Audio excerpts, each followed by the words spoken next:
नमस्कार दोस्तों, स्वागत है आपका मिशन टीजीटी संस्कृत में। आज हम वैदिक साहित्य पे चर्चा करेंगे। तो सबसे पहले 4 वेद कहे गए हैं: ऋग्वेद, यजुर्वेद, सामवेद, अथर्ववेद। वेदत्रयी भी कहा जाता है। वेदत्रयी कहा जाता है ऋग्वेद, यजुर्वेद, सामवेद को, जिसमें कि तीनों वेद प्राचीन है और नया वेद अथर्ववेद जो बना है वो अब जोड़ा गया है। वेदत्रयी कहा जाता है ऋगु, यजु और सामवेद को वेदत्रयी कहा जाता है। तो 4 वेद हमारे हो गए और चारों वेदों के जो ऋत्विक हैं, ऋग्वेद का होता, यजुर्वेद का अध्वर्यु, सामवेद का उद्गाता, अथर्ववेद का ब्रह्मा।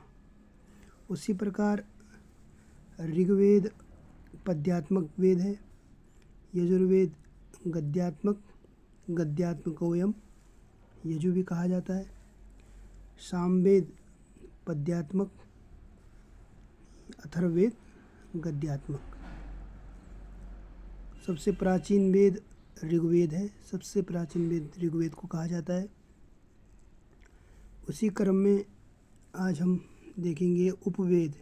चारों वेदों के अपने अपने उपवेद हैं, जिसमें ऋग्वेद का उपवेद आयुर्वेद है, यजुर्वेद का उपवेद धनुर्वेद है, सामवेद का उपवेद गांधर्व और गानवेद भी कहा जाता है इसको, और अथर्ववेद का उपवेद सर्प, पिशाच और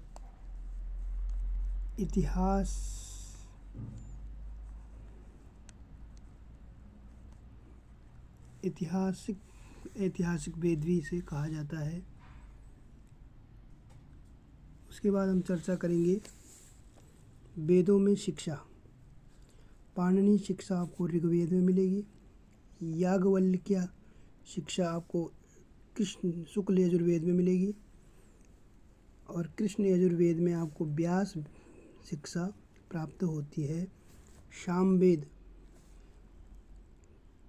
यजुर्वेद के 2 भाग हैं, कृष्ण यजुर्वेद और शुक्ल यजुर्वेद और कृष्ण यजुर्वेद। तो याज्ञवल्क्य शिक्षा आपको शुक्ल यजुर्वेद में मिलेगी और कृष्ण यजुर्वेद में आपको व्यास शिक्षा प्राप्त होती है। सामवेद में आपको नारदीय शिक्षा प्राप्त होती है।